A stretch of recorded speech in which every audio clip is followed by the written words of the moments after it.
मेरठ से सामने आई है ये चौंकाने वाली वारदात जिसने सबको कर दिया हैरान।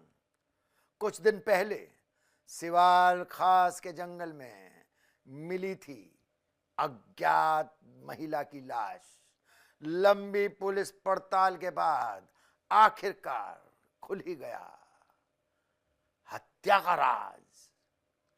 वहीं बेंगलुरु के डॉक्टर पति ने ही बनाया था अपनी पत्नी के मर्डर का प्लान। सुपारी देकर डॉक्टर पत्नी की हत्या को दिया अंजाम। मर्डर के बाद 5 महिलाओं को मैसेज भेजे, तुम्हें पाने के लिए अपनी पत्नी को मार डाला।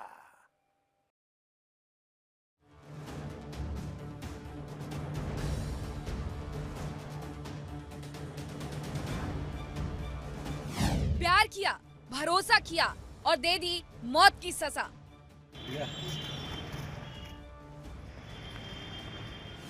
शादी, धोखा और खून का खेल।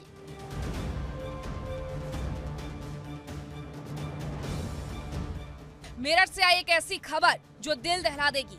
प्यार किया, भरोसा किया, लेकिन उसी भरोसे ने ले ली जान। 17 सितंबर को सिवाल खास के जंगल में एक अज्ञात महिला की लाश मिली थी। पुलिस ने जब इस रहस्य से पर्दा उठाया तो सब हैरान रह गए, क्योंकि कातिल कोई और नहीं बल्कि उसका अपना पति निकला।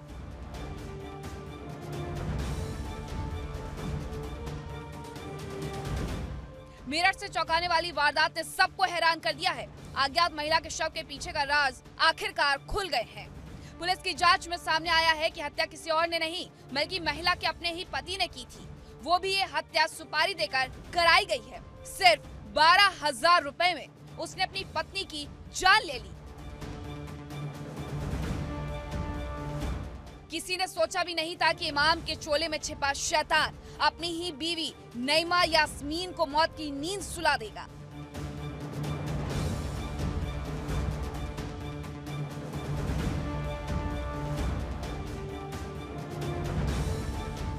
सत्रह सितंबर की सुबह मेरठ के सिवाल खास इलाके के जंगल में एक अज्ञात महिला का शव मिला। पहचान नहीं हो सकी। पुलिस ने जांच शुरू की। लगातार 20 दिन तक गुमनाम रही ये लाश आखिरकार नईमा यास्मीन के नाम से सामने आई। नईमा असम की रहने वाली थी और अपने पति इमाम शहजाद के साथ मुजफ्फरनगर के नगला सैद में रह रही थी। पहली नजर में मामला साधारण लग रहा था, लेकिन पुलिस की जांच में परत दर परत खुलता गया धोखे का ये खेल। पुलिस ने जानकारी दी कि मृतका के पति इमाम शहजाद ने ही अपने साथी नदीम अंसारी के साथ मिलकर पत्नी की हत्या की थी।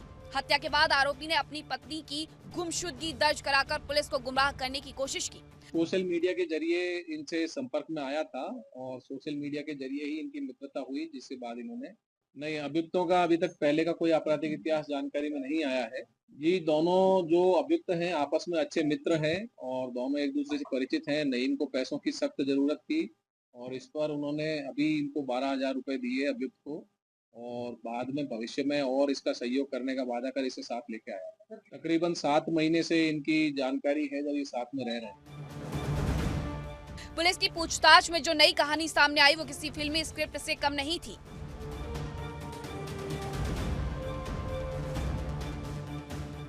नईमा ने करीब 1 साल पहले इमाम शहजाद से प्रेम विवाह किया था। शहजाद खुद को कपड़ा व्यापारी बताकर नईमा के करीब आया था, लेकिन शादी के बाद नईमा को सच्चाई का पता चला। शहजाद असल में मस्जिदों में इमाम का काम करता था। पति पत्नी के बीच झगड़े बढ़ते गए और इसी कड़वाहट में शहजाद ने अपनी पत्नी से पीछा छुड़ाने की साजिश रच डाली।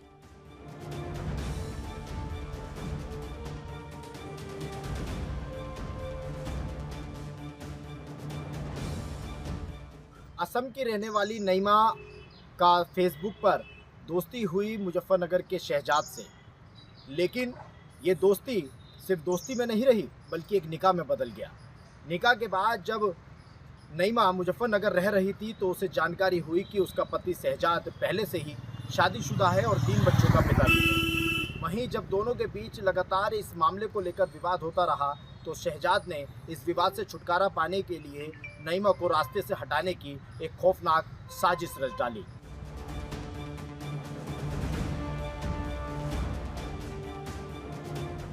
शहजाद ने अपने साथी नदीम अंसारी को साथ लिया। मौत का सौदा सिर्फ 12,000 रुपए में तय हुआ। 17 सितंबर की रात दोनों नईमा को बहाने से सिवाल खास के जंगल में ले गए और वहीं गला दबाकर उसकी हत्या कर दी। हत्या के बाद शव को झाड़ियों में फेंक दिया गया ताकि कोई पहचान ना सके। आसपास के लोगों ने बताया कि नईमा बहुत सीधी सादी लड़की थी। उसने कभी किसी से झगड़ा नहीं किया। किसी ने सोचा भी नहीं था कि उसका पति ही उसकी जान ले लेगा।